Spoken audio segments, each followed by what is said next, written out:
Welcome back. You're watching Sky News Breakfast. Let's just remind you of the main front pages before we take you through them. The Defence Secretary Grant Shapps has been writing in the Telegraph and says the UK military is prepared to attack Houthi rebels from Yemen who've been targeting shipping in the Red Sea. The Express reports that a fifth of people who managed to secure an appointment with their GP received just a 5-minute consultation. The Guardian, meanwhile, says that doctors at one London hospital are being told to consider air pollution as a possible cause for sickness. The Mirror carries a poll in which more than 70% of people say they want a change in the law to legalise assisted dying. The Eye claims an exclusive that police forces which increasingly use lie detectors in criminal investigations may be breaking the law. And according to The Times, new plans for frictionless travel using face recognition will mean passengers arriving in the UK will soon no longer need passports. The Mail leads with news of moves to close what it says is a legal loophole which allows people to change their gender in official documents. And The Star looks at the current spell of stormy weather and reckons there's no chance of a dry January. Quite the opposite, in fact. Well, there we go. With us this morning to review the papers, author and broadcaster Emma Wolfe and the presenter and writer Matthew Staldon. Well, very good morning and Happy New Year to you both. Thanks for joining us. Great to have you up and in person, which is no mean feat on the 1st of January. And Matthew, on that note, celebrating the new year, we've got some quickly turned around pictures here in the Daily Mail. Of course, not of London or New York, which was just an hour or two ago, but capturing the mood. Yeah, I think it's a beautiful spread, isn't it? It is. Really colourful and vibrant, just what you want to welcome in a new year. Personally, it was the first time in my adulthood, at the age of 44, that I did not see in the new year past midnight, because here I am, very early in the morning with you guys. Delighted you've been here, but I'm also quite impressed that for 43 years you've managed to stay up till midnight. I'm not sure all 43 years, not when I was a child perhaps, but certainly in my adulthood. Well, I'm not sure I've done that, but so I'm quite impressed. I will say though, the picture, I'm glad you picked out, and Emma, it's interesting on this picture of China. I don't know if we can zoom into it for those watch. They've turned the sky the colours of the national flag, which is quite something. They've turned the sky red. Why didn't we do a Union Jack? I'm quite close to the river, so I did hear it all going off over the River Thames, and in London, I have to say it was spectacular. I mean, it was I didn't see it, but I did hear it, and the firework display went on for a good 10, 15, 20 minutes, I don't know what, and was really explosive. And in Sydney, 8.5 tons. 8.5 tons of fireworks were released. Hong Kong, the first time, I think, since before the pandemic that they celebrated with fireworks. Just incredible scenes around the world. I was sending out messages to my friends in New Zealand much earlier, of course, because they get there first, or not quite first, but you know what I mean. And then in Britain, we had, I think, 1 or 2 events in Devon were cancelled because of the bad weather, but a lot of people did brave it. 2 million. Yeah, very impressive. And to your point of getting in early with people in the Far East, we continue to wish Happy New Year to our friends and viewers in the United States. I think we're on to now approaching those on mountain time, so sort of Colorado area. We'll get next to the top of the hour, and then we'll have live pictures of Las Vegas and Los Angeles, those on Pacific time. A lot of people did stay at home, though. And one supermarket, I think, sold, what was it, 2 million spirits, and was selling a bottle of bubbly every minute or something, or every second. So some people did, just like us, stay at home and do it themselves. With different liquids going down their throat, I hope. Well, either way, if you guys tuck some away, you're looking very well for it this morning. Emma, let's move on to a bit of the news. So you've gone for GP appointments in the Express.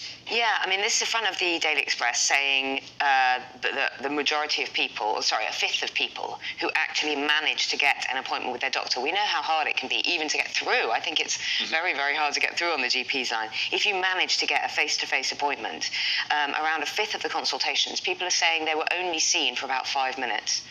And I think increasingly people are being they don't feel they have any connection with their family GP. They don't have a family GP. It's very hard to actually see the same doctor, you know, and if you have a long-term health condition or if you have any kind of medical history, which most people do, that's a real, you know, that's a real challenge. For older people, they don't have that feeling that they can go and see the family GP. I have a very young child, and trying to get a family GP to visit is absolutely impossible. Mm-hmm. And when I was a kid, I remember that the family GP would come out and see a poorly child.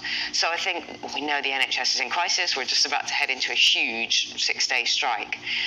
But people are really, really not satisfied with their primary care at the moment. And when you go, you've got something wrong with you, and you get 5 minutes with a doctor. In my experience, most of that is spent with them staring at a screen, not looking at the patient.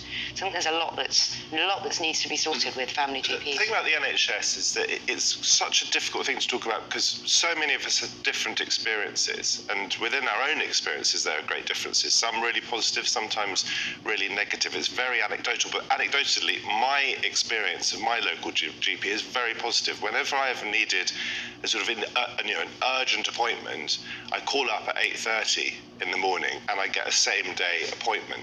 So I've actually been really pleased with my local service, but clearly lots of people aren't. And we know that our NHS is in crisis. Whatever your politics, a waiting list of between 7 and 8 million is just unacceptable. Very interestingly, the Shadow Health Secretary, Wes Streeting, will almost certainly, with some caveats, become the Health Secretary this year in 2024. He says that we should treat the NHS not as a shrine, but as a service. And that's refreshing.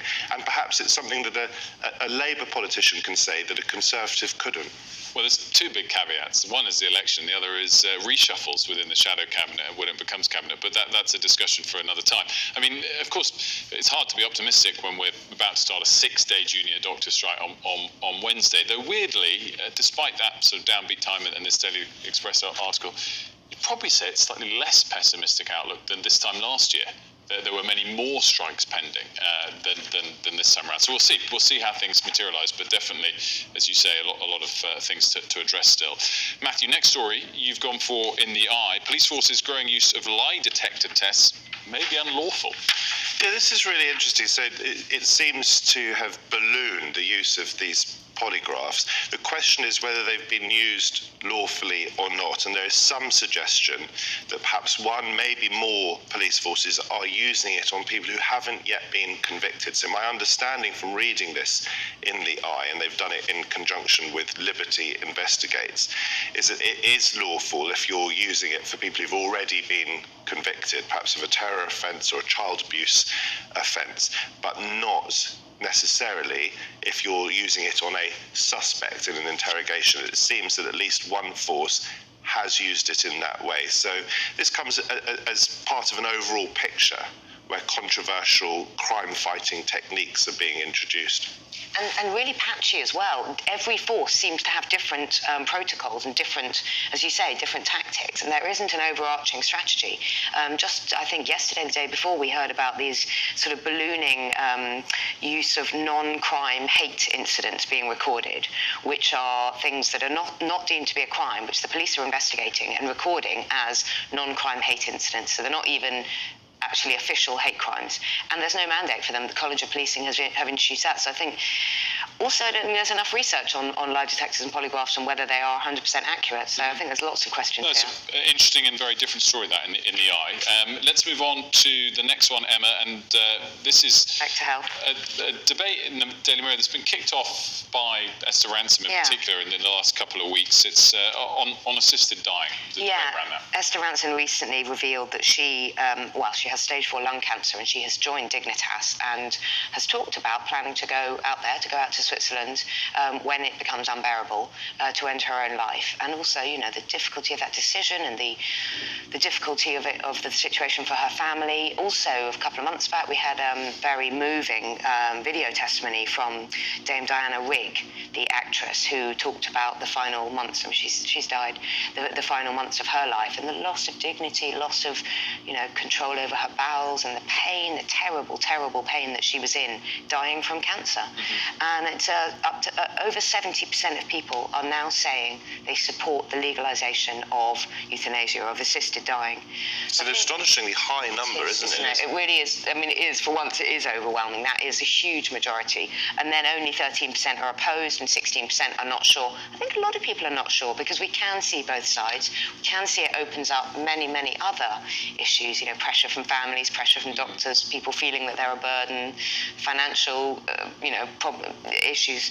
But I think it's such a difficult one, but it's something that we need to come to grips with even just talking about death. We don't talk about death until it happens. I mean, Matthew and I both recently lost our fathers, and watching someone go through the end of life is eye-opening. We don't talk about death. We don't know anything about death until we go through it. I have to say, having cared for my father in the last 2 or 3 months of his life, together with a fantastic, and broadly speaking, a fantastic NHS service and lots of kind people, I'm sort of personally pleased that there wasn't a law that said that someone could have assistance in their dying, because that would not just have potentially put my father under pressure, but put us under pressure.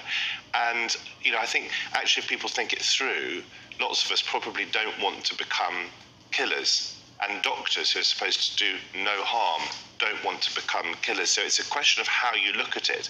But I mean, most of us would have huge compassion and empathy for those who are in great pain and distress, who do want that help. And it's a really knotty, difficult thing that actually, if you think about it a little bit more, is more complicated than it might first appear. Oh, certainly. I mean, I do agree with both of you. The striking statistic in this article is that 71% of people sort of initially, or at least in principle, in favour, but as you both say, there's a lot of complications, and the slippery slope pressure aspect is one of them. Let's move on, Matthew, to our next story. You've gone for, in the Express, COVID jabs could go up for sale on the high street. Well, this is really interesting. So they were, absolutely not, and still are not available in this way, and weren't in the pandemic. But before the pandemic, people like me, who are self-employed, I couldn't afford to miss work. So every year I would take the flu jab because I didn't want to be knocked out for 5 days and not be able to go and present my radio show or whatever it is.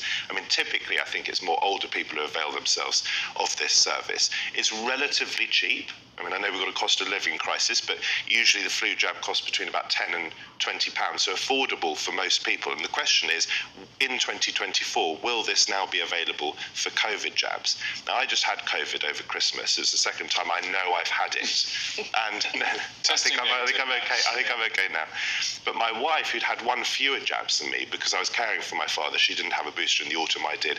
She had it much worse than I did. It was the same the first time round. Again, this is anecdotal, of course, right? But the first time round, I had it very mildly. She had it worse because she'd had one fewer jabs because she was younger. Sorry, this that was is anecdotal. I haven't had any boosters. But the point I'm making is that COVID jabs undoubtedly, and not for everyone, make the symptoms less bad. So for me, get as many of those jabs in my arm as you can. And if you can get it over the counter in 2024, I will be the first in the queue. Well, there we go. I mean, I think the key difference now is they won't be demanded that people take them, and they'll be their choice. Exactly. So long as it's your choice. Of course, if you want to get a heavier flu, by all means get a heavier flu. Well, there's lots of, this is a whole other debate. It really is. We'll have to dive into it on another special 4-hour show. Emma, let's go on to the next story.